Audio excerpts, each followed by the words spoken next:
Jiva Goswami, it appears, did posthumous editing for Srila Rupa Goswami.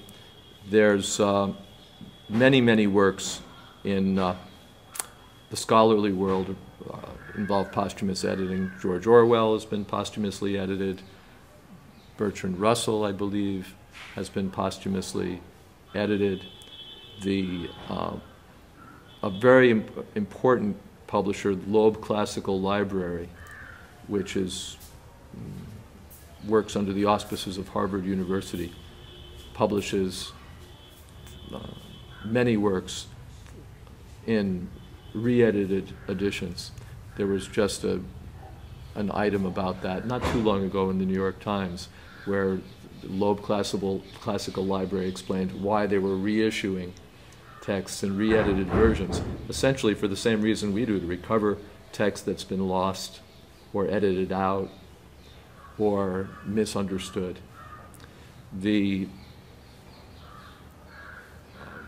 Alfred North Whitehead, the famous mathematician, has been posthumously edited.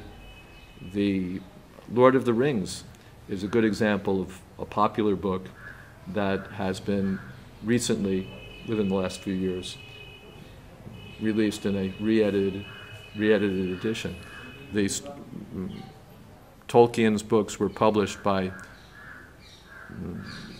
at least 2 or 3 publishers in different editions. And in those days, it involved typesetting the type and then, again, retypesetting the type, because those were the days when they did things with linotype machines. And there were errors. Tolkien is, of course, revered. He has his devotees, and for them, every word of the Lord of the Rings is like a sacred text. There are people who know the languages of Middle-earth and can write in it, and they notice discrepancies. And Tolkien himself noticed discrepancies. They had essentially the same problem we had. They were trying to edit and typeset in a foreign language. Middle-earth and Sanskrit the languages were similar as far as people's knowledge of them was concerned. So later they went back and corrected errors that were due to misunderstanding the languages of Middle-earth. They went back and corrected spellings that were not the preferred spellings of the author. Elves.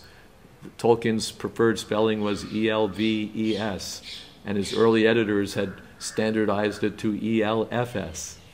So in the later edition, it was restored to his preferred spelling, all under the guidance or with reference to Christopher Tolkien, his son.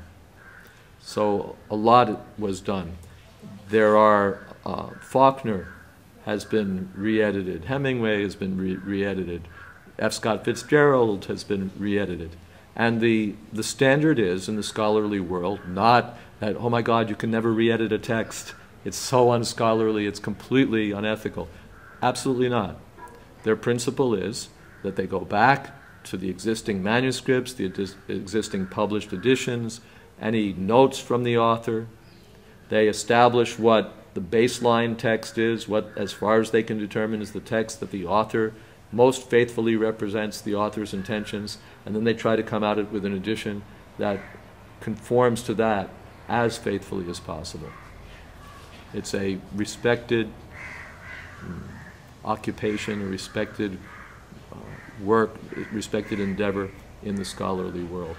It's not at all disreputable or sinful among scholars.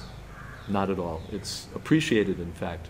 The scholars, at last we have a faithful text of Mark Twain. At last we have, the lost pages of such and such.